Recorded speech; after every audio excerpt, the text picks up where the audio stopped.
сабағымызда циклдарда қолданылатын жұмысымызды жеңілдететін бірнеше методтар бар. Сол методтармен танысатын боламыз. Оның біріншісі range методы. Мысалға біздің бір массивіміз болсын. Массивте 1, 2, 3, 4, 5 деген сандар болсын. Бұны for циклмен sun in list print sun деп оңай жаздыра алатын едік, Ctrl-Shift тырнақша Python methods нежный cycle.py 1, 2, 3, 4, 5-ті жаздыра беретін едік. Енді мынандай бізде кестеміз болмасын, енді тізіміміз болмасын, қолдан қалай жасаймыз? Оны range деген метод бар. Range деген аралықта деген сөз. Мысалы, 10-ға дейін деп беретін болсақ, range методына бізге 0-ден бастап 9-ға шейін экранға шығарып береді. Айтымдарын, енді сандарын шығарып береді. Немесе енді бұны мына жерде 0-ден басталып кетті. Бұл циклымыз.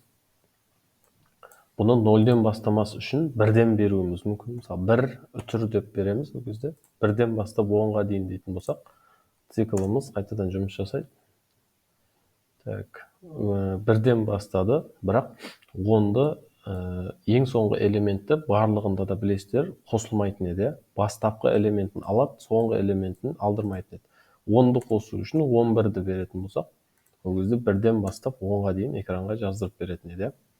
Енді бұл range методының тағы бір нәрсесі, үтір қойып, қадамын берсек болады. Мысалға, 2-ден бастап алып, бұл жерде тек 10-ға дейінгі тақсандарды экранға шығарып береді. 1, 3, 5, 7, 9. Яғни, осы бір циклмен ақ бүкіл сандардың, мына жерге мысалы 100 дейтін болсақ, 1-ден 100-ге дейінгі сандардың тақсандарын экранға шығарып беру деген бар. Мынаны сақтайық. Осылай бүкіл тақсандарды шығаруымызға болады. Енді бұл тақсандармен де жұмыс жасауымызға болады, неше түрлі. Енді бір нәрсесі бар. Экранға мысалға бұл range Ctrl-Shift, Ctrl-K мен неге алайын, комментке. Бұны бір массив етіп жазсақ та болады. Мысалға, list методынан қолданамыз. Range 1-ден бастап 100-ге дейінгі сандардың тақсандарын ал. Оны экранға printпен жаздыра аламыз. Осылай бір массив тағайындай аламыз. Мысалға, біз экранға жазсақ, жаңа деген нәрсені бізге массив қып экранға шығарып берді мына жерде. 1-ден бастап 99-ға шейін, 100-ге дейінгі сандардың тақсандарын экранға шығарып берді. Бұны біз бір айнымалыға тағайындай аламыз. Мысалға, кесте тең. Мысалға, print деп астына кестені экранға шығара аламыз. Бұл біздің жұмысымызды жеңілдетеді. Яғни, алдағы уақытта біз кестелерді, мысалы, массивтерді, мысалға, list 1 деп, тең деп, тік жақшаға қойып, 1, 2, 3, 4, 5, 6, 7, 8, 9, 10 деп өзіміз толтырып отпаймыз қолдан. Бұның range методының арқасында автоматты түрде барлығын осылай жасай аламыз. Енді Ctrl-K-сы, бұны да тырнақшаға қой, range методын.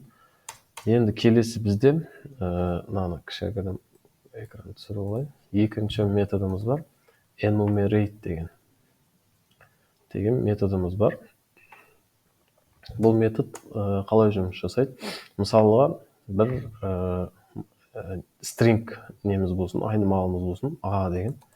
Ішінде Мұртаза Абдысамат деген string болсын. Енді осы жерде біз for циклымен sun in A дейді, print sun мен тек бүкіл әріптерді экранға шығара алатын едік. Мұртаза Абдысамат деп оны экранға шығарып беретін еді. Енді бұлардың индекстерін алсақ қалай болады екен? Ол үшін біз while циклында көргендеріміздей индекс тең 0-дан бастаймыз. Print пен f-string жазайық. Индекс, мына жерге фигурный жақшамен индексін береміз, өйткені 0-ден басталады, барлығын білесіздер. Сан, санды береміз и тырнақшаны жабамыз.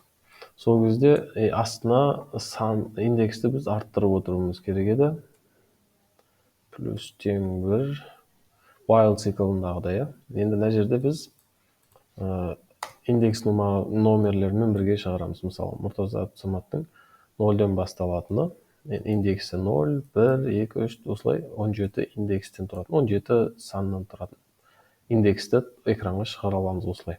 Енді мен бұлай индексті тағайындағым келмейді.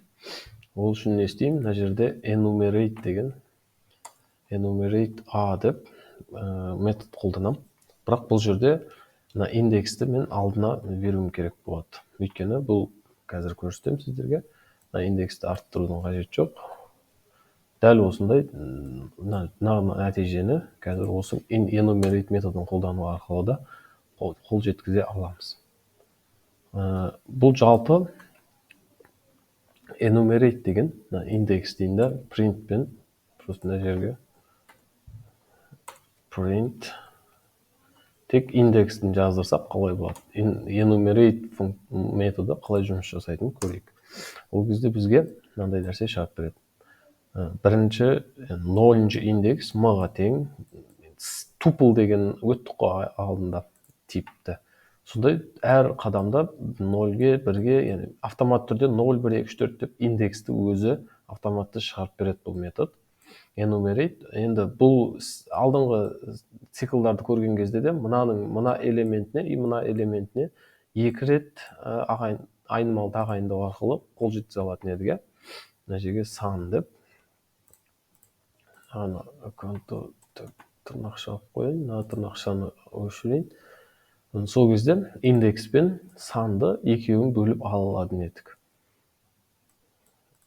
Қайттан жұмыс еткізейік. Міне дәл солай. Индекс пен екеуін бөлек-бөлек алдық. Екі нәрсені сөйтіп экранға оларды жаздырдық. Enumerate деген осындай бір стрингтерде, массивтерде олардың индексіне қол жеткізу мақсатында қолдансақ болады екен. Ctrl-K. Енді үшінші методымыз бар. Ол zip деп аталады. Zipті білесіздер, сығыстыру, бір-біріне кигізу деген мағынаны береді. Мысалға бізде list 1 деген кестеміз болсын, немесе массивіміз болсын. 5 элементі болсын ішінде. Екінші list 2. Бұларға әріп болсын. A, B, C, D, E. Енді осы екі кестені, мысалға, енді мынаны былай деп алсаңыздар болады. List 1-де адамдардың телефон номерлері. List 2-де адамдардың аттары. Осындай случайлар кездесуі мүмкін. Сіздерде база данныхтан осылай жеке-жеке келуі мүмкін. Сол кезде сіз оны біріктіруіңіз керек болады. Екі кестені біріктіргеніміз алдыңғы сабақтарда болатын еді, ол жасадық. Енді zip методын қолдану арқылы бұны біріктіре аламыз біз. Мысалы, print деп экранға жаздырайық бұны. Бірінші оны list 3 деп, list 3-ке list, яғни массивке айналдырайық. Бірінші массивтің ішінде zip деген метод бар. И list 1 мен 2-ні соған жібереміз. Сол кезде экранға бізге бір массив келетін болады. Жұмыс еткізейік. Бір массив келді. Массивтің ішінде бір жоғарыдағы 1 мен A, екеуі бір-бірімен сәйкес келді. Tuple болды. 2 мен B, 3 пен C, 4 пен D, 5 пен E. Мысалға, үшінші бір листтің болсын. Бізде лист 4 деп қойсайын бұл атын. Өйткені жаңа анеха бердік. Бұл жерде мысалы 10, 10, 20, 30, 40, 50 деген басқа кесте болсын, бірақ барлығы бірдей. Яғни бірдей болу керек массивтің барлығы. Енді осы жерге лист 3-ті де қосайық. Лист 4 деп қосайық, бұны сақтайық экранға. Уже бірінші индекс, әрқайсының бірінші индексіндегі элементтердің барлығы бір элемент болып есептеледі мына жерде. Енді бұларды біз for дөңгісімен көрейік. Экранға жаздырып көрейік. Элементтерін for sun in zip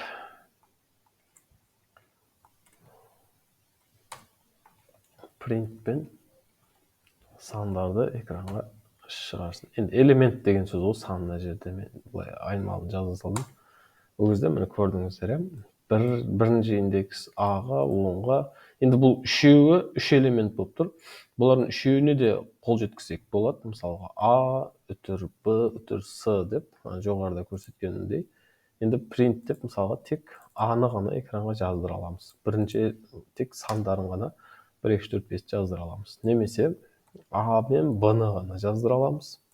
Енді қалағаныңызша жаздыра бересіз. Үшінші С-ны да қостыра аласыз болған. Үшінші элементтеріне шейін жасай аласыз мысалға. Индекстерін, нелерін барлығын жасай бересіз. Бұл біздің жұмысымызды алдағы уақытта өте жеңілдетеді. Zip методы, enumerate методы және range методы. Бұл циклдарда қолданылатын, тек циклдарда ғана емес. Жаңа көрдіңіздер, print пен басқа бір кесте массив ұйымдастырдық. Бұл артта range'ті де массивке ұйымдастырсақ болады. Zip'ті де көрдіңіздер, 3 массивті біріктіріп бір массив қылып экранға сіздерге шығарып беретін болады. Сіздердің жұмыстарын жеңілдететін болады. Келесі сабағымызда кездескенше.